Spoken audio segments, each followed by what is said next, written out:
Hello everyone, we'll be today discussing about how to interface an Hexa keypad with that of an ARM controller. For that we'll be needing Keil Microvision 4 tool here. You can double click on that and it opens the Keil Microvision environment where you can actually write your program, save that and check for any errors, and you can link various other required programs and build your program file so that it can be executed. Here you can see the Microvision environment here. You can see a small window here on your left side that is called as project. Since we have not created any project as of now, it's blank. So first thing that I'm supposed to do here is go to project, click on that, and it asks for several options. Select new Microvision project. So it asks for the name of the project to be created. I'm going to say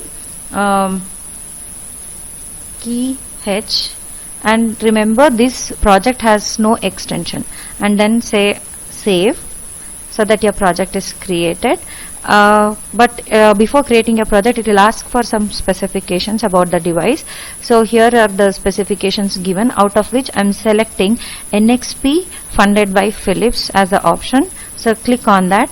It will show several devices, out of which I need to select LPC 1768 and then say OK.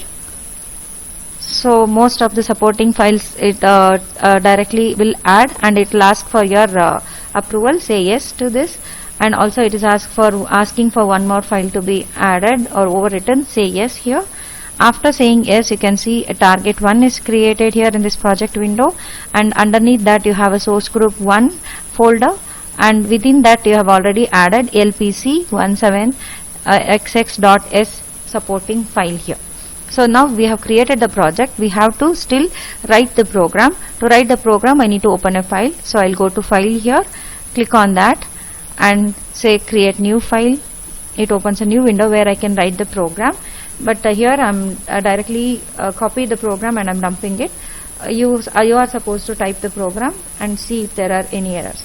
So here is the program. Here initially when I paste the program, you can see there is no color distinction between different characters or different words here. So it's all the same because it's a text as of now. So I have to save this file as .c or with .c extension to say that it's a C file. So I'm going to file here and say save as, and here I'm going to give the name as key.c,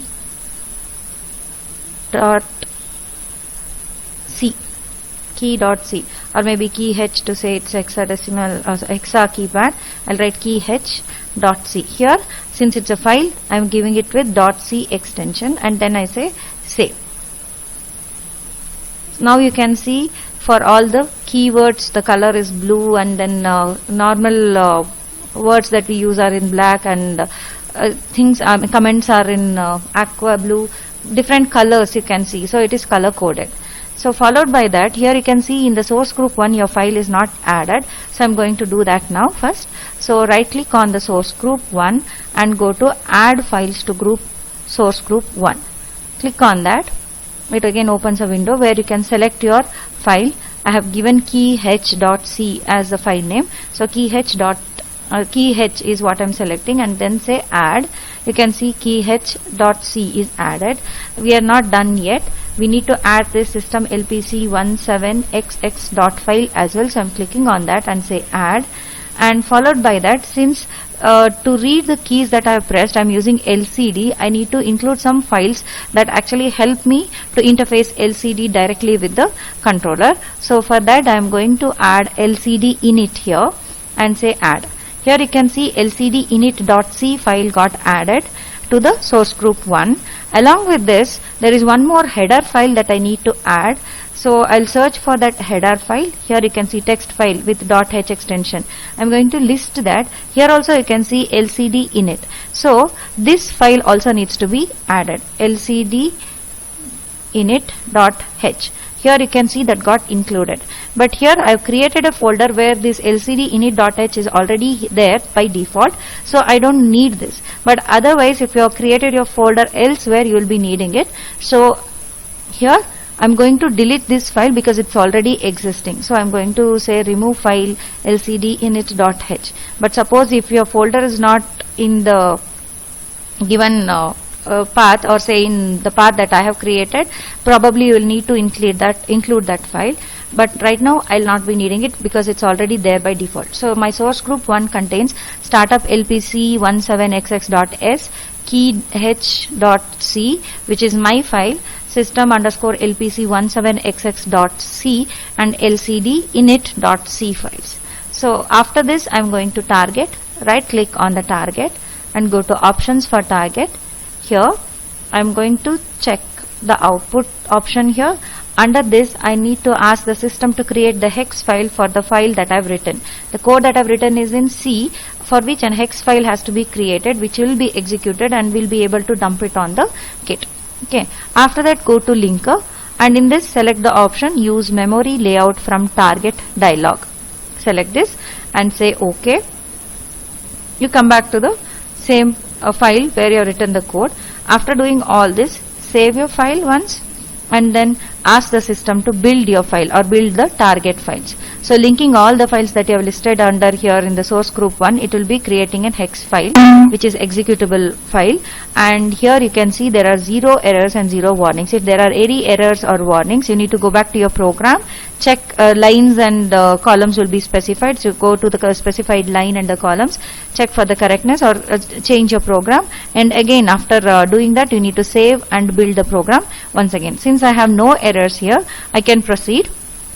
So this is about creating your hex file. Once you have created the hex file, we no longer need this Microvision here. So I'm going to minimize this window and go to FlashMagick. This is the tool that helps us dump the program into the kit. So open the FlashMagick. It also opens a small window wherein you need to browse your program, your project file, and ask the FlashMagick to dump the program into the kit. Here is your FlashMagick window here. Here you can see the device specifications that you selected initially are all specified. For example, the device is LPC1768, COM port that you are using in the computer is COM9, and the baud rate and all those things are specified here. So here is your browse option. Go to browse option. Using browse option, get your project name, key h.hex. Here this has to be selected and say open. So path is selected automatically. After selecting the path, then say start here. You can see the progress of your project dumping on the kit here.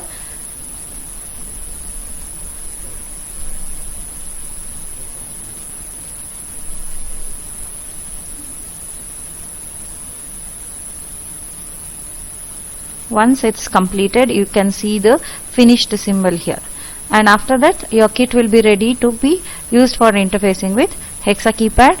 To see the key that is pressed, you can use LCD display. As I have already told in the program, we will be using only 2 connections, that is from JTAG 14 to JTAG 21 slot and JTAG 25 to JTAG 5 slot. So JTAG 5 to 25 is meant for LCD display and JTAG 14 to 21 is meant for Hexa keypad interfacing. Okay, so these are the only 2 connections that you are supposed to make, and as I told in the program, LCD display has 2 rows. The first row is the message press X keys, and once you press the key here, you can see the display comes up here in the 14th character. Okay, that is in the first row. So first row, 14th place, you are going to display the key being pressed. So I pressed key number 3, so I can press F, C, 0 likewise. So this is a 0th key and this is C and this is F. So 0, 1, 2, 3. Likewise, the keys are arranged. For each key that you are going to press, you are going to see the change in the display. I am going to press 0 key. You can see key 0 is being displayed, then followed by 1, 2, 3 likewise.